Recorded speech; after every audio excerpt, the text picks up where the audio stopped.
Hey, and welcome to the first of my Kishiryu Sentai Ryusoulger episode commentary and reviews. This time it's episode 1, K-Boom! Ryusoulger! And remember, if you do enjoy what you see, please remember to like and subscribe. Maybe even leave a comment down below. Let me know what you thought of this episode. And speaking of, let's get into it. The episode opens with the transfer of powers from the old guard to the new, younger Ryusoulgers, as they receive swords, changes, and Ryusouls. And we meet Ko, Melto, and Asuna. But in the fog, a giant, spiky beast approaches as we watch Yui Channel, with a young woman pretending she's deep in the Amazon when she's actually recording in a Japanese national park. Ko appears over her shoulder, but is gone a second later as he's being reprimanded by Master Red for appearing to an outsider, warning him that the elders have sensed ominous energy. But before anything else can be said, a scream is heard, and Yui is running from some armoured soldiers before slipping in slime. As she is approached by a toadstool creature, Ko and Master Red arrive as we go to credits. Returning, the pair take on the soldiers as Ku uses a power soul, inserting it into his sword and powering up and quickly beating back the soldiers before using the red soul and destroying them all. As Kurion reports to Tank Soul, he says if they are here, then the temple must be nearby. As a shocked Yui receives a call from her dad asking where she is this time, and if she's taking the bus back, as she says she won't make dinner before hanging up. At the temple, the elder declares the Druidons have finally returned, explaining that they existed with the Druidons, also seeking to dominate the planet. But 65 million years ago, an asteroid hit the planet, and the Druidons left for space. As they speculate the Druidons are after the temple, Melto mentions the Dino Knight, and they're told the Dino Knights were created by their ancestors to fight the Druidons. But when they left, the Knights were sealed within the temples. That night, Ko and Melto are practicing, as Asuna talks about how they must protect the temple. As Ko says they will beat the Druidons, with him, Melto's swordsmanship, and Asuna's brute strength, a comment that results in him being launched into the wall by Asuna. As he recovers, Ko notices something next to him that turns out to be Yui, who approaches the other two, but the elder appears saying outsiders are forbidden and orders Ko to take her away in the morning and wipe her memories. Next morning, Ko and Yui are at the park entrance, where he produces a sledgehammer called Mind Wiper, scaring the girl, but he smiles and says it's fine. Elsewhere, the Master Blue questions if passing on the powers was the best option, but Master Red says they have the souls of knights. But their conversation is stopped by the ground shaking as Ko and Yui encounter the Minosaur, sent by the Druidons, as he races in, transforming and attacking the beast, and meeting up with the others. The two Reds head for the temple as the others attack, but as they bring it down, their powers fail, meaning the temple has been breached by Druidons, as the Minosaur breaks free. In the temple, Ko and Master Red confront the Druidons fighting Tank Soul, who easily overpowers them both. As Tank Soul launches a final attack, Master Red uses Solid Soul on Ko, sacrificing himself. As outside, Masters Pink and Blue do the same as the Minosaur attacks. As Master Red dies in Ko's arms, Tank Soul approaches, but as he goes to strike, Master Red's necklace glows, sending Tank Soul flying, as Master Red fades away, becoming a Ryusoul. As Ko uses the soul to transform, he powers up and attacks Tank Soul as blasts from the Minosaur hit the temple. And as the Druidons retreat, the temple collapses as Ko is transported to a strange area, and he hears a voice saying our souls must be one. And as the temple explodes, Kishi Ryuo 3 Knights emerges, as Ko realises he's inside the Dino Knight. He charges on, attacking the Minosaur, with the giant mech copying his every movement inside. As parts move about the body for different attacks, before he uses the final blade attack to win the battle, and the Kishiryu separates to 3 separate Dino Knights, as Ko appears with Asuna and Melto. The Elder approaches saying even with the temple gone, they should still have power in their Ryusouls, and he also tells them there are 2 more Ryusoulgers who left a long time ago. And as the 3 Rangers transform together, the episode ends. Okay, well, it has to be said, it's definitely a true passing of the powers story. I mean, we joined the 3 new Ryusoulgers as they received their wrist bits, they received their souls or Ryusouls, whatever they're called. And yeah, it's really well, I suppose it's one of the coming of age, passing of powers, and all that sort of thing. And it's nice that, for anyone watching this show for the first time, they're really like they're in the same place as the Ryusoulgers. They have no idea what's going on. They don't know about the Druidons. They don't know about the Dino Knights or anything. We literally see them receive their wrist changers and the swords. And then, literally, in this first episode, like, the three older, more experienced Ryusoulgers all get killed off. All saving the newer ones, I might add. It's not just, they're fighting and... It's a fact of they all sacrifice themselves in order to save the new ones. But then, it means they're going to go through this season learning, just like the viewer. Which I think it's a nice touch.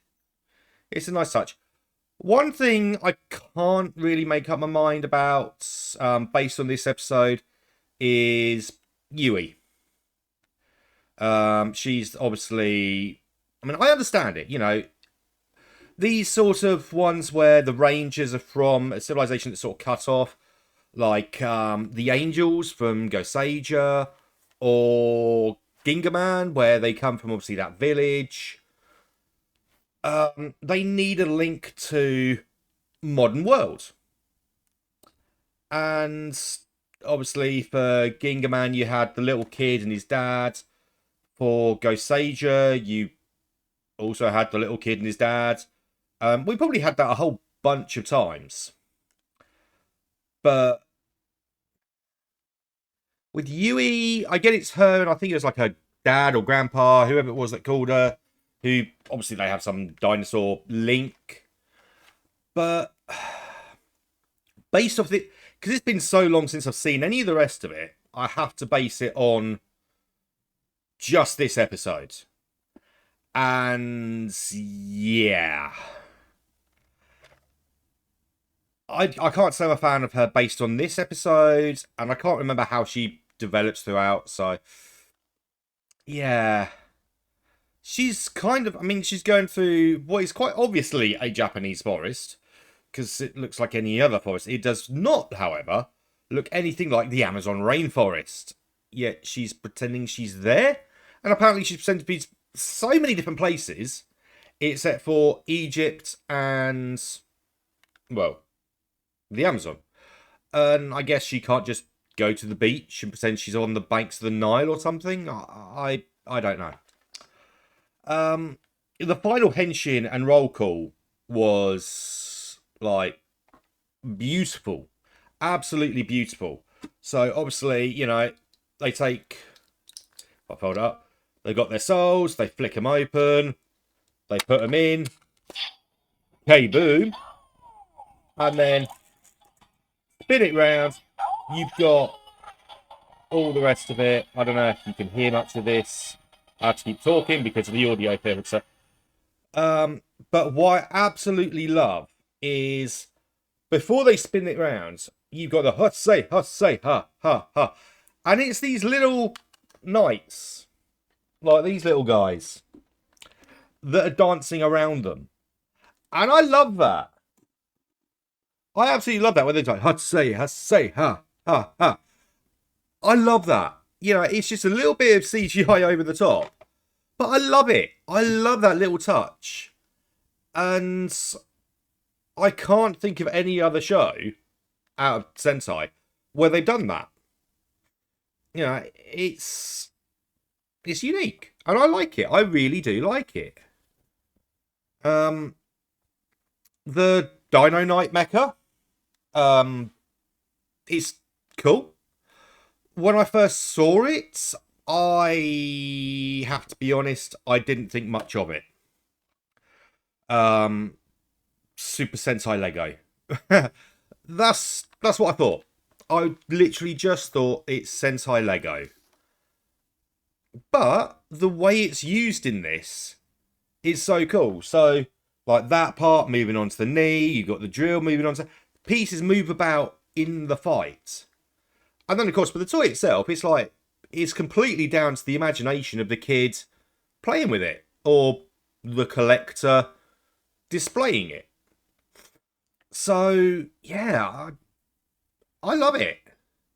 I've been converted. I do think it is actually pretty damn cool having it. The cat is covering my notes. Come on, pussycat.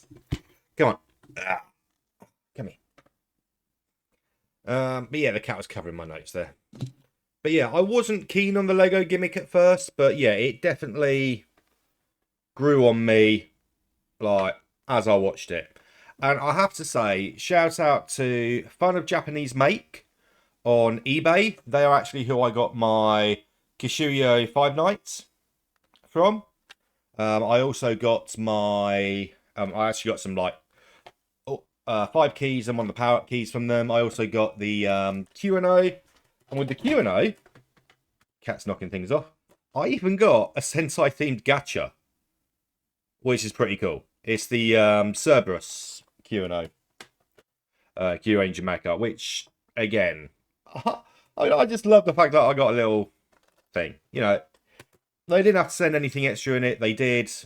And thank you to them for it. So, yeah, I'm just giving them a little shout out. That's, you know, I got that. And the reason I went for them for that, I mean, especially for the 5 night, they were just cheaper than anywhere else. And having the kit souls as well. So, when I eventually got this from somewhere else, yeah, I've got all the keys. And I love it, because you even get... with these bits, if I keep talking quietly... Oh, he doesn't want to do it. Okay. Usually it'll give you, like, Tiramigo, or Ankylo, or whatever. He'll say, like, the name of the thing. Depends if I've even got the right key in here. So I've got 2 reds. One of them does it, one of them doesn't.